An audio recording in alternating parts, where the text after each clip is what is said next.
Ada Pastor Jonathan, kami persilahkan.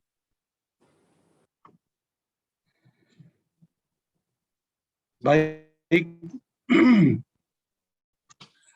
Ibu Bapak, Saudara-saudari yang saya kasih dalam Kristus, saya bersyukur diundang untuk bisa membawakan renungan pada malam hari ini, dan tentu saja dengan senang hati saya menerima untuk mendampingi Ibu Bapak Saudara sekalian. Dan ini juga menjadi satu kesempatan yang bagus karena mengawali bulan Maret dan juga mempersiapkan kita untuk memasuki masa Prapaskah. Saya akan memberikan beberapa pokok pikiran tentang ngobrol bareng dengan Tuhan. Ya, biasanya saya siapkan bahan-bahan tertentu untuk saya share screen, dan kiranya apa yang akan saya bawakan boleh berguna untuk kita semua.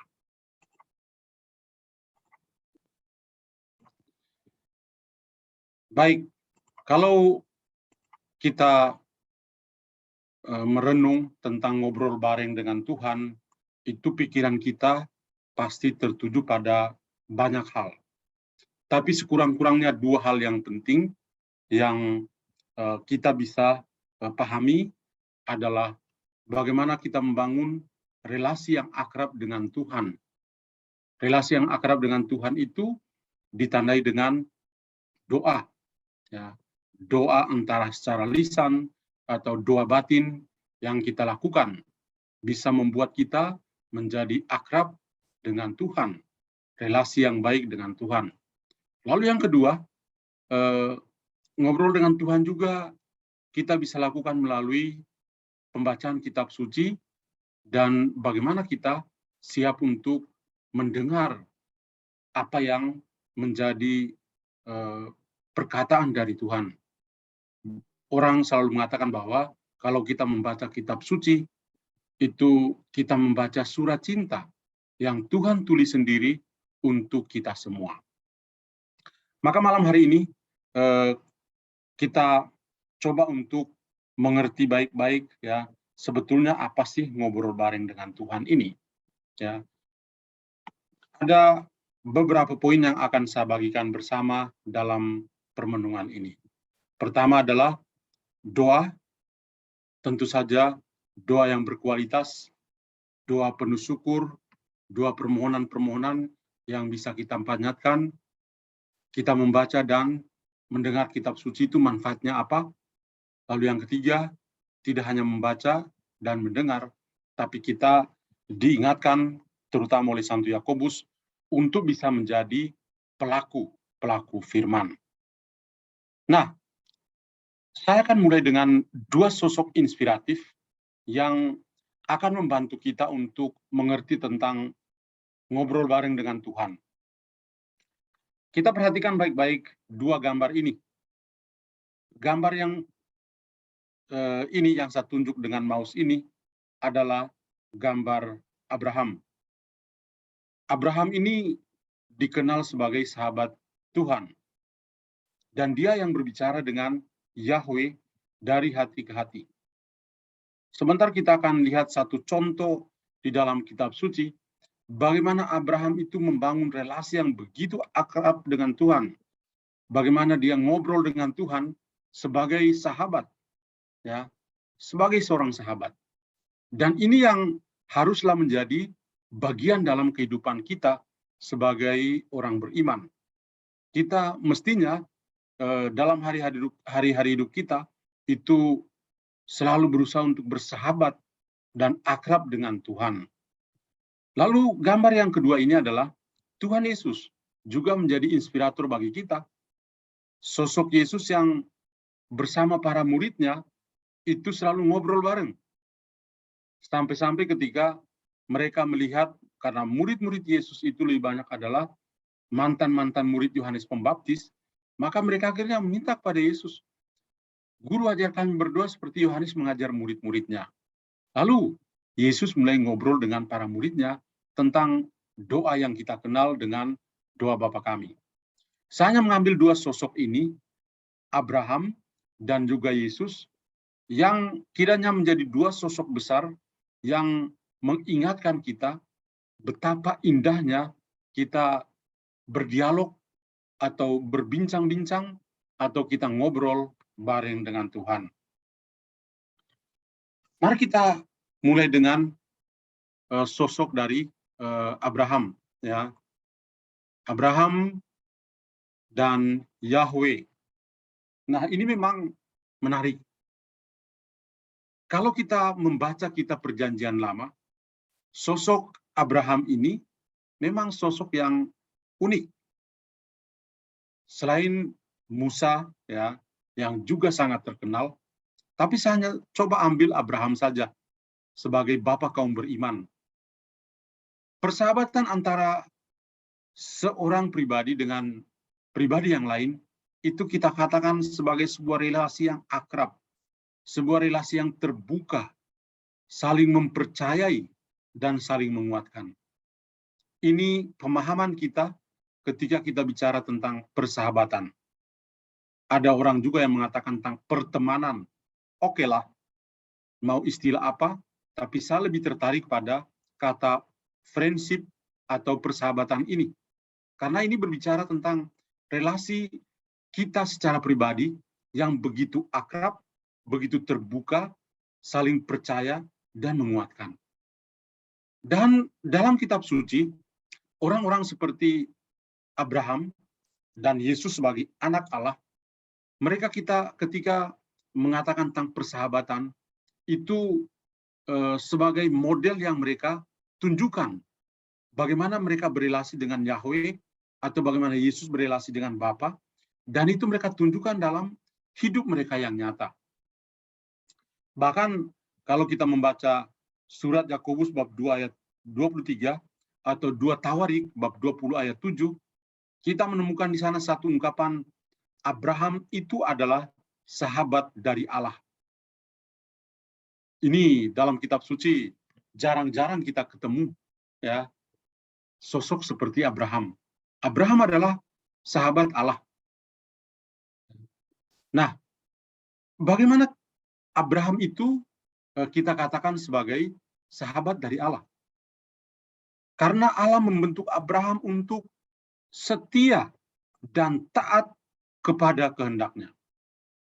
Kita bisa membayangkan bagaimana Tuhan ketika untuk pertama kali memanggil Abraham, berbincang-bincang dengan Abraham, dan dikatakan, Abraham, saya pikir tempatmu ini sudah tidak cukup lagi untuk Anda. Saya akan mengutus Anda keluar dari tempat ini ke tempat yang baru yang saya akan tunjukkan, tempat yang sangat kaya, susu dan madu ada di sana. Hidupmu akan lebih baik. Ini perkataan dari Yahweh kepada Abraham. Sebetulnya Abraham itu sebagaimana dulu di LPF juga saya terangkan bahwa Abraham itu bukan orang miskin. Dia punya banyak harta. Dia punya segala-galanya. Tapi yang menarik adalah ketika Tuhan mengatakan, silakan bereksodus, silakan keluar dari negerimu ini ke negeri yang baru yang saya tunjukkan. Dan apa yang dilakukan oleh Abraham? Sebagai seorang sahabat sejati, dia setia dan taat kepada kehendak Yahweh. Dan bukti ketaatan dan kehendak Yahweh yang paling top adalah kalau kita membaca dalam kitab Kejadian bab 22 ayat 1-19. Bagaimana Abraham itu sulit untuk mendapatkan keturunan. Sarah saja sudah dianggap mandul atau rahimnya sudah mati.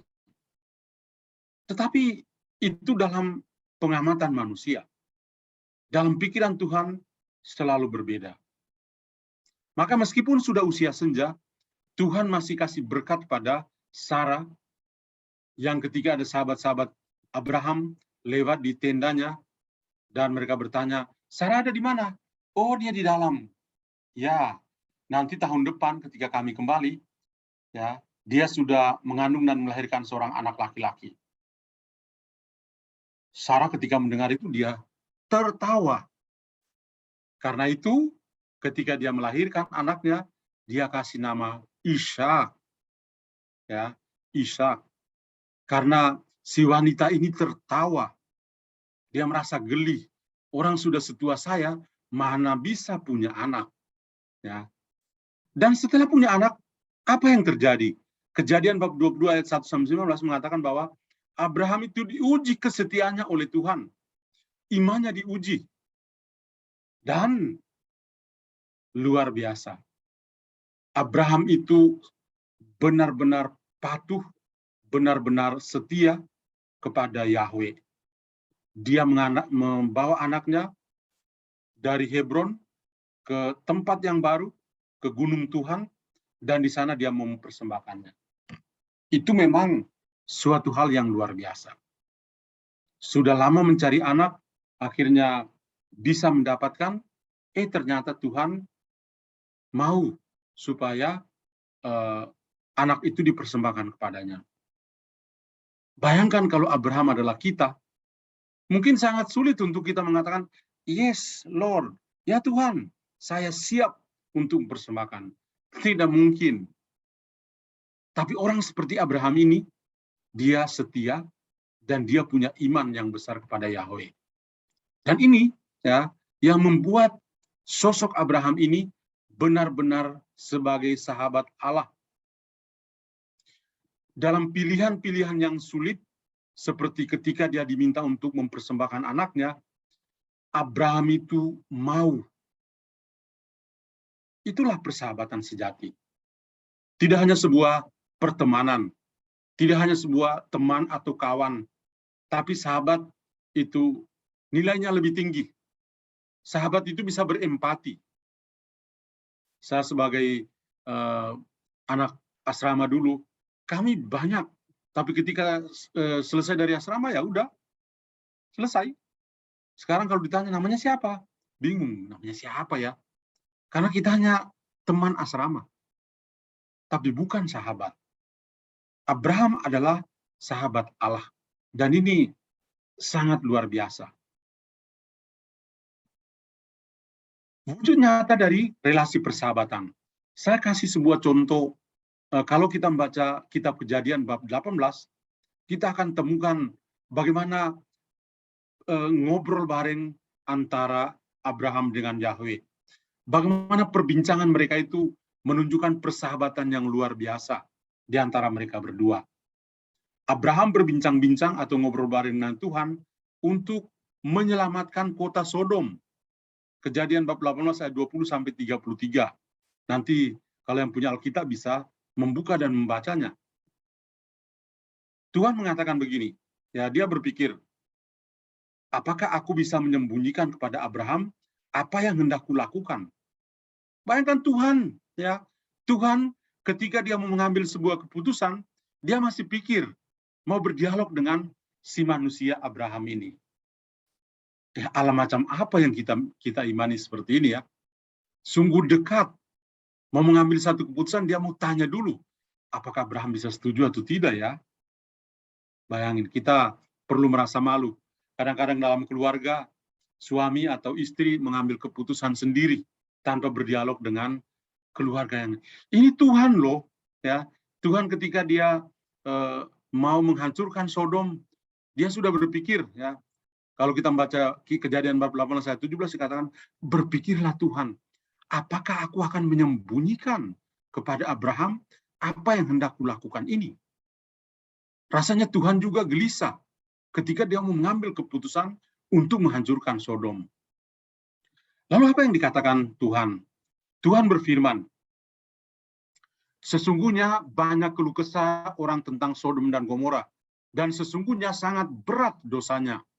Baiklah aku turun untuk melihat apakah benar-benar mereka telah berkelakuan seperti keluh kesah orang yang telah sampai kepadaku atau tidak. Aku hendak mengetahuinya. Lalu berpalinglah orang-orang itu dari situ dan berjalan ke Sodom. Tetapi Abraham masih tetap berdiri di hadapan Tuhan. Ini kira-kira gambar dari Abraham yang berdiri di hadirat Tuhan dan coba untuk bernegosiasi dengan Tuhan. Meminta Tuhan supaya jangan menghancurkan kota Sodom dan Gomora. Nah, lalu apa yang terjadi? Reaksi antara Abraham dan Tuhan. Abraham berbincang-bincang atau ngobrol bareng dengan Tuhan sampai bernegosiasi supaya Tuhan jangan menghancurkan kota Sodom karena ada orang-orang benar yang tinggal bersama orang-orang jahat. Maka mulailah Abraham bernegosiasi dengan Tuhan. Jika jumlah orang benar ada 50, ada 40, ada 30, ada 20, bahkan 10. Ya, di kota Sodom, apa yang Tuhan bisa lakukan? Apakah Tuhan harus menghancurkan mereka karena ada orang-orang benar ini? Dan apa jawaban dari Tuhan? Tuhan mengatakan, jika kudapati 50, 40, 30, 20, 10 orang benar di dalam kota Sodom, aku akan mengampuni seluruh tempat itu karena orang-orang benar ini. Luar biasa si Abraham ya, bisa mempengaruhi pikiran Tuhan. Itulah sebuah persahabatan. Persahabatan yang ditandai dengan ya berbincang-bincang bersama, ngobrol, nyambung juga obrolan mereka. Dan terjadi. Tuhan sebetulnya sudah punya rencana. Kalau kita lihat di atas, di ayat yang ke-17, dikatakan sini, apakah aku mau menyembunyikan kepada Abraham apa yang hendak kulakukan ini? Tuhan sudah pikirkan itu. Karena dia sudah punya rencana untuk menghancurkan kota Sodom. Tapi ketika Abraham bisa secara diplomatis bernegosiasi, tawar-menawar dengan Tuhan, karena ada orang benar atau ada orang kudus di kota Sodom, lalu Tuhan yang sudah punya keputusan luluh juga hatinya. Ya. Ini juga seperti kalau kita ingat kisah tentang Yunus ketika diutus Tuhan untuk pergi ke kota Niniwe. Dan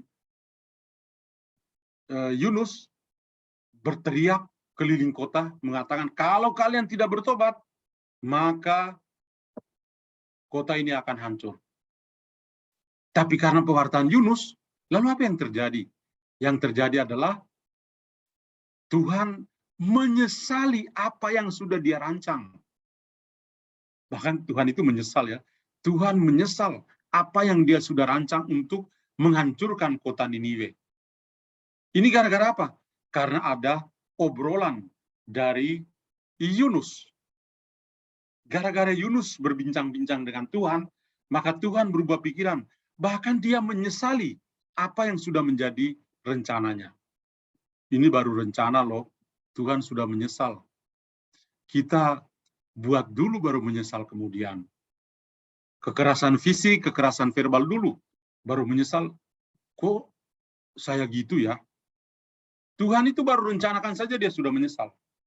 Dan itu luar biasa dari Tuhan. Jadi, kalau kita melihat perbincangan yang ditunjukkan di sini antara Abraham dengan Yahweh, atau tadi saya keluar sedikit, antara Yunus dengan Yahweh, masing-masing orang itu dipakai oleh Tuhan untuk bisa berdialog bersama-sama, berbincang bersama, untuk suatu tujuan tertentu. Kenapa? Karena mereka punya relasi yang baik. Dan pada akhirnya apa? Di ayat yang ke-33, setelah mereka ngobrol dan Abraham tawar-menawar dengan Tuhan, maka dikatakan di sini, lalu pergilah Tuhan setelah ia selesai berfirman kepada Abraham, dan kembalilah Abraham ke tempat tinggalnya. Abraham yang berdiri di sini, dia akhirnya kembali ke tendanya. Dan Tuhan juga meninggalkan dia. Luar biasa. Apa yang kita pelajari dari obrolan, ya, ngobrol bareng antara Abraham dengan Yahweh? Pertama, Abraham itu bisa ngobrol dengan Tuhan karena dia punya iman. Dia punya trust. Dan ini kiranya menjadi juga bagian dalam kehidupan kita. dalam membangun komunikasi antar pribadi, di dalam keluarga. Ya. Kenapa anak-anak itu sulit untuk bisa berkomunikasi dengan orang tuanya? Karena anak-anak belum punya trust yang penuh. Kenapa mereka tidak punya trust pada orang tua? Karena orang tuanya marah-marah melulu. Sulit untuk mendengar kalau anak berbicara. Maunya orang tua adalah menang sendiri. Kamu hanya anak saya yang melahirkan, saya yang membesarkan kamu. Biar saya yang berbicara. Otoriter banget itu orang tua seperti itu. Abraham memiliki iman pada Yahweh, maka dia bisa ngobrol bebas. Sangat menyedihkan kalau dalam keluarga itu anak tidak bisa ngobrol dengan orang tuanya sendiri, tapi lebih akrab ngobrol dengan orang-orang lain. Lalu orang tua kamu kemana? Yang kedua, Abraham memiliki relasi persahabatan dengan Yahweh. Kita ini mengatakan kita bersahabat dengan Tuhan ketika kita selalu berbicara dengan Dia. Sama seperti Abraham berbicara dengan Yahweh. Dan kalau kita mengatakan tentang berbicara dengan Tuhan, itu artinya apa? Artinya kita berdoa. Doa itu bisa membantu kita untuk membangun persahabatan yang akrab dan tulus dengan Yahweh. Yang ketiga, Abraham itu taat kepada kehendak Yahweh. Iya. Persahabatan itu menjadi bernilai kalau orang saling mengerti dan saling mentaati satu sama lain. Kalau Tuhan bersikap terhadap Abraham, itu luar biasa, atau bersikap tentang Yunus, itu luar biasa. Persahabatan mereka, bahkan dengan Musa dalam kitab Perjanjian Lama, persahabatan mereka selalu membawa warna-warni yang sangat indah, yang membantu kita untuk bisa bersahabat dengan Yahweh. Kalau kita bisa taat, ya, kalau kita mengimani Dia. Kemudian berdialog dan membangun komunikasi. Abraham bisa akrab dengan Tuhan karena apa?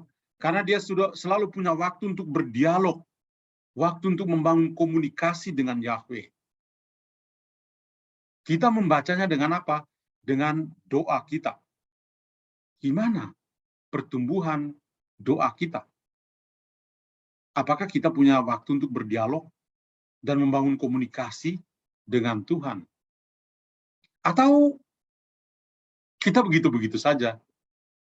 Nanti Santo Yakobus mengatakan, kamu itu nggak tahu berdoa, atau kamu salah berdoa. Kita ambil figur yang kedua. Figur yang kedua ini adalah Tuhan Yesus. Ngobrol bareng bersama Yesus. Sambil teks Injil pada hari ini. Karena teks Injil hari ini, kalau yang punya buku Ruah atau yang ikut misa online, pasti ingat Injil hari ini. Kemarin, itu seorang muda datang kepada Yesus dan bertanya kepada Yesus, Guru yang baik, apa yang harus saya lakukan untuk memperoleh hidup kekal? Apa yang harus saya lakukan untuk bisa masuk surga? Yesus tidak mengatakan, oh, siapa dulu dong? Siapa yang orang baik? Saya dong. Tidak. Yesus mengatakan, yang baik itu hanya satu yang di atas. Bapa itu yang baik.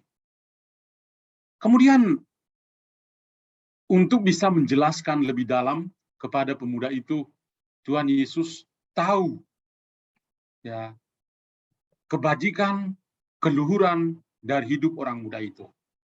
Pertama, bahwa perintah-perintah Tuhan itu dia sudah lakukan, dan itu perfect.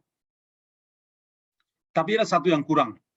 Dia ini punya banyak harta, dan inilah yang menjadi titik kelemahan. Tuhan Yesus selalu katakan begini, Mas bro, kalau you mau masuk surga, silakan pulang ke rumah ya. Jual segala yang engkau miliki. Hasil penjualan itu bagikan pada orang miskin. Dan ketika Anda tidak punya apa-apa, Anda datang kemari dan ikut saya. Karena Anda akan memperoleh harta dari surga. Simple sih perkataan Yesus. Tapi itu tamparan yang luar biasa. Di mana hartamu berada, hatimu ada di sana. Dan ini tepat sekali kena dengan pemuda ini. Dia tidak bisa terlepas dari cengkraman harta duniawi. Maka ketika Tuhan Yesus mengatakan, pergi jual segala milikmu, hasil penjualan kasih kepada orang miskin, setelah Anda tidak punya apa-apa, datang dan ikut saya. Karena Anda akan peroleh harta dari surga. Orang ini punya sikap yang sangat unik. Dia meninggalkan Yesus karena dia tidak mau kehilangan harta. Dan itu banyak orang seperti itu. Ya, banyak orang seperti itu. Lalu hari ini kita mendengar perbincangan antara dua sosok yang saya tampilkan di sini. Sosok Petrus sebagai kepala dari para rasul dan sosok Yesus sendiri.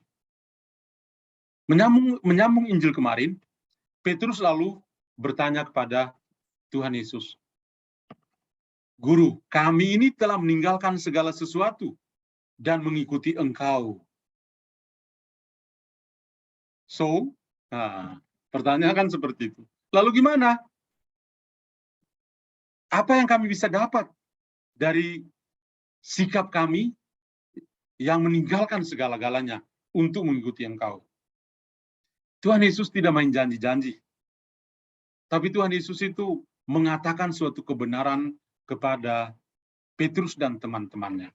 Dia katakan begini, aku berkata kepadamu, sesungguhnya setiap orang yang karena aku dan karena Injil meninggalkan rumahnya, saudaranya laki-laki, atau saudarinya perempuan, ibunya, atau bapaknya, anak-anaknya, atau ladangnya, orang itu sekarang pada masa ini juga akan menerima kembali 100 kali lipat rumah, saudara laki-laki, saudara perempuan, ibu, anak, dan ladang, sekalipun disertai berbagai macam penganiayaan.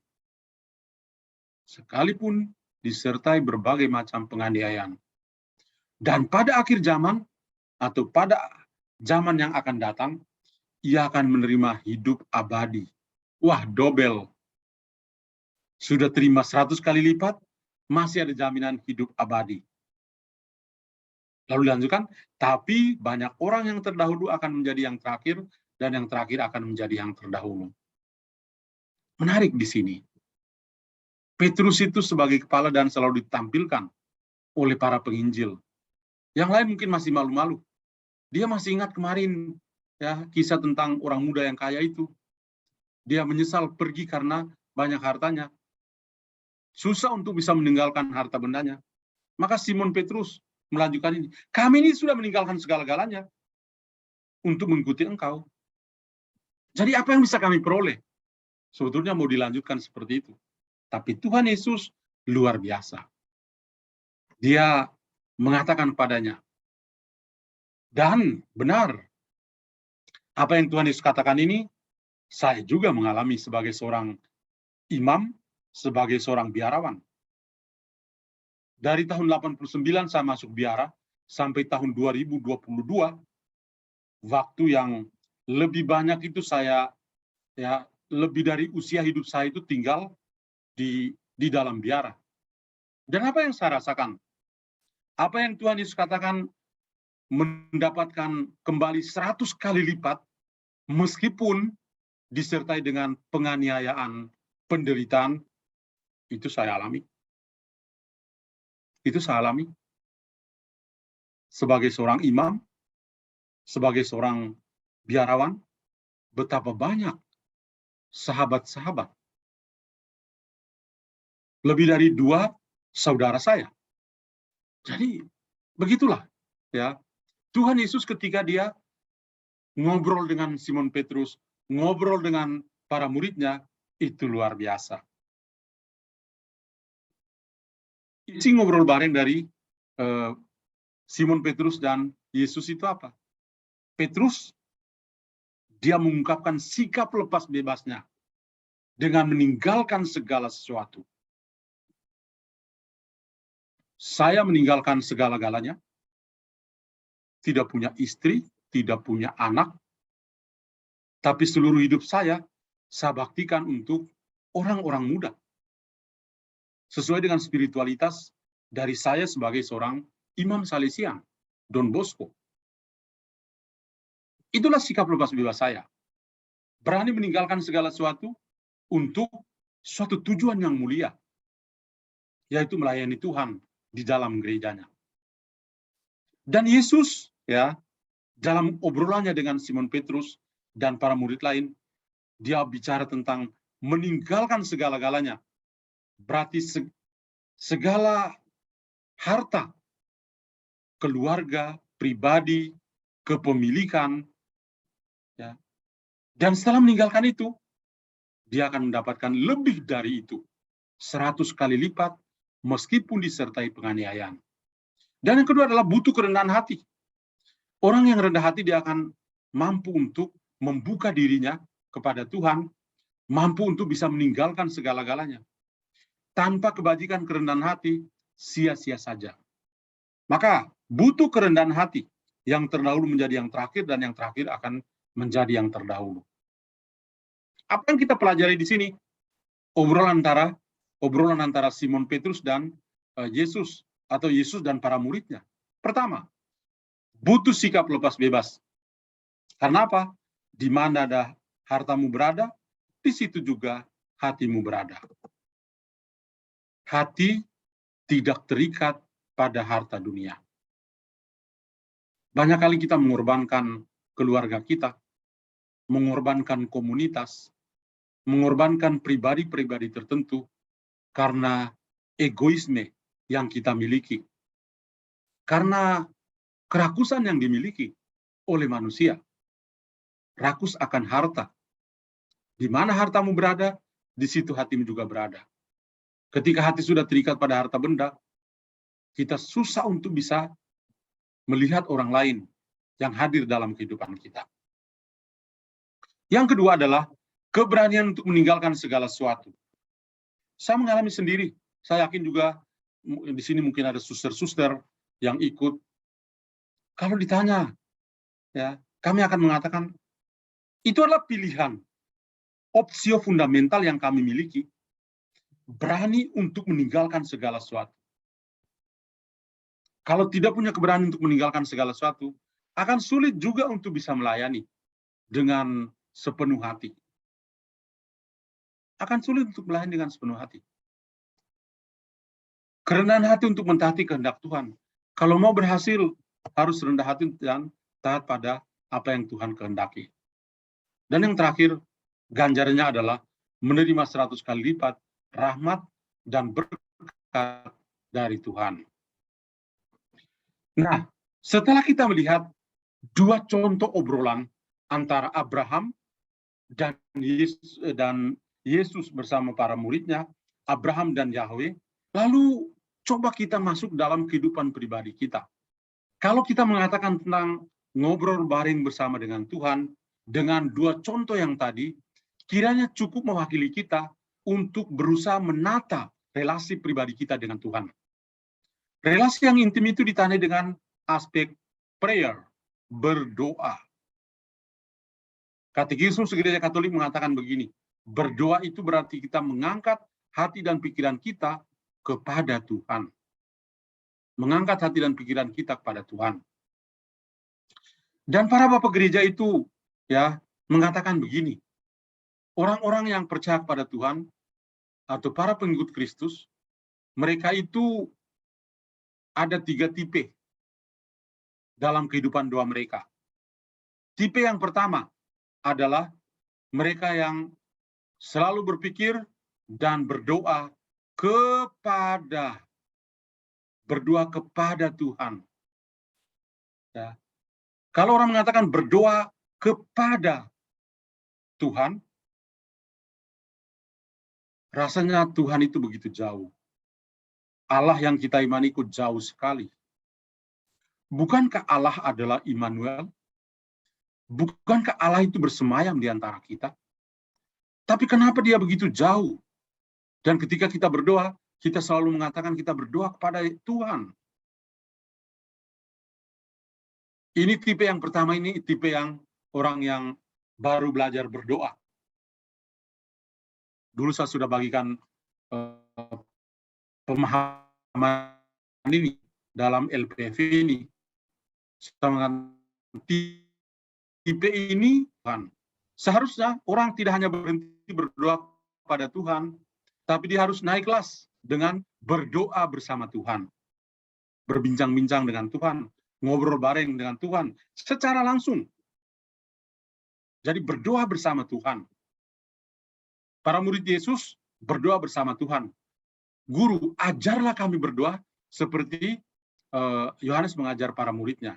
Dan Yesus lakukan itu. Berdoa bersama dengan para muridnya. Berbincang-bincang bersama. Ngobrol bareng dengan Yesus sendiri. Berdoa berarti kasih. Tingkat yang paling tinggi adalah bagaimana manusia meleburkan dirinya dalam kasih Allah. Dan dia menjadi begitu sempurna. God is love. Allah adalah kasih. Doa adalah kasih berarti orang itu sungguh menyatu dengan Yahweh, dengan Allah sendiri. Maka menata relasi dengan Tuhan ya dan manusia itu kita bisa kalau yang tadi dari pihak kita sebagai manusia kepada Tuhan, kita berdoa. Kalau yang satu ini adalah bagaimana kita menata relasi Tuhan dan manusia. Jadi dari pihak Tuhan.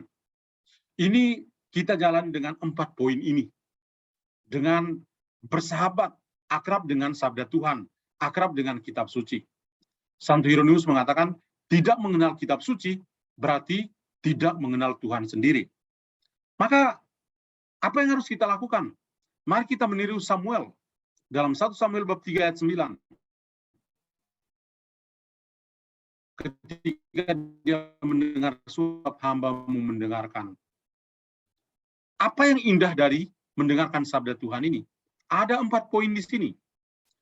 Orang yang mendengarkan sabda Tuhan untuk dapat mengalami Allah dalam hidup pribadinya.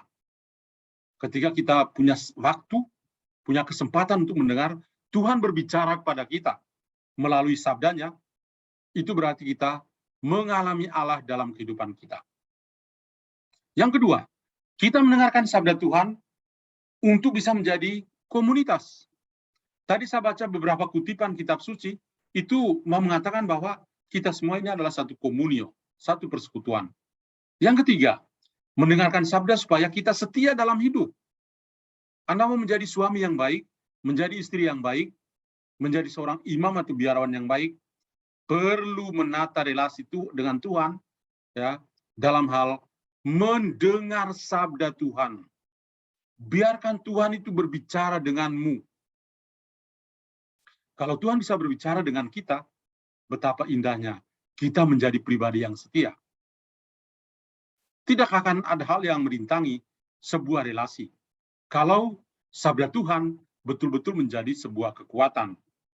Dan yang terakhir adalah mendengar sabda Allah untuk menjadi rasul. Kita ketika beribadat bersama selalu dikatakan, demikianlah sabda Tuhan. Dan kita menjawab, syukur kepada Allah. Itu mengandung nilai pewartaan. Ya, kita diingatkan untuk menjadi rasul, menjadi utusan untuk mewartakan sabda yang kita dengar itu. Tapi ternyata mendengar sabda itu tidak cukup. Kita juga harus menjadi pelaku-pelaku firman. Ya. Tidak hanya sebatas mendengar. Saya kutip di sini, Yakobus 1:22-25. Tapi hendaklah kamu menjadi pelaku firman, dan bukan hanya pendengar saja. Sebab jika tidak demikian, kamu menipu diri sendiri. Sebab jika seorang hanya mendengar firman, dan tidak melakukannya, ia adalah seumpama seorang yang sedang mengamat-amati mukanya yang sebenarnya di depan cermin. Baru saja ia memandang dirinya, ia sudah pergi, atau ia segera lupa bagaimana rupanya.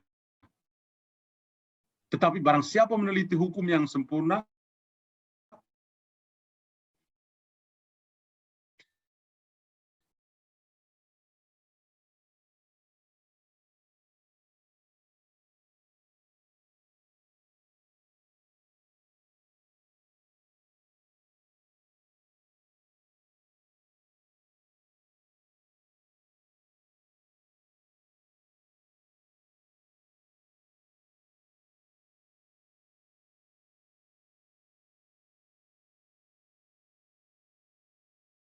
dengan Tuhan. Lihatlah dalam gambar ini, betapa perbincangan atau obrolan di antara mereka, di antara para murid dengan Yesus, itu sungguh memiliki makna tersendiri. Yesus berbicara, mereka mendengar. Obrolan yang sungguh menguatkan dan menyelamatkan mereka. Lalu bagaimana dengan kita? Mari kita membangun habitus baru. Apa itu habitus baru untuk kita? Besok kita mulai Rabu-Abu, salah satu aspek dari 3 aspek penting dalam masa Prapaskah adalah sedekah, berdoa, dan berpuasa. Nah, berdoa ini salah satu hal yang penting. Bagaimana kita tidak hanya sekedar berdoa. Kita pertama-tama belajar berdoa. Belajar berdoa dengan baik. Orang Katolik itu satu kelemahannya adalah tidak tahu berdoa. Contoh, Bu, doa makan ya. Aduh, Romo, sorry, saya tidak bisa. Loh, lalu bisanya apa? Pak, bisa enggak pimpin doa makan? Aduh, sorry, Romo saja yang pimpinlah. Aku enggak bisa. Masa kalah sama teman-teman di kelompok sebelah? Teman-teman di kelompok sebelah, kalau dia doa makan, lebih panjang daripada homili Romo. Kita orang Katolik, diminta untuk doa, kita malu. Bagaimana kita bisa ngobrol bareng dengan Tuhan? Thank you very much. Tuhan berkati kita semua. Amin. Terima kasih, Pastor. Sungguh luar biasa renungan malam hari ini. Sangat meneguhkan kami semua. Saya percaya Bapak Ibu sangat jelas dengan renungan Romo malam hari ini.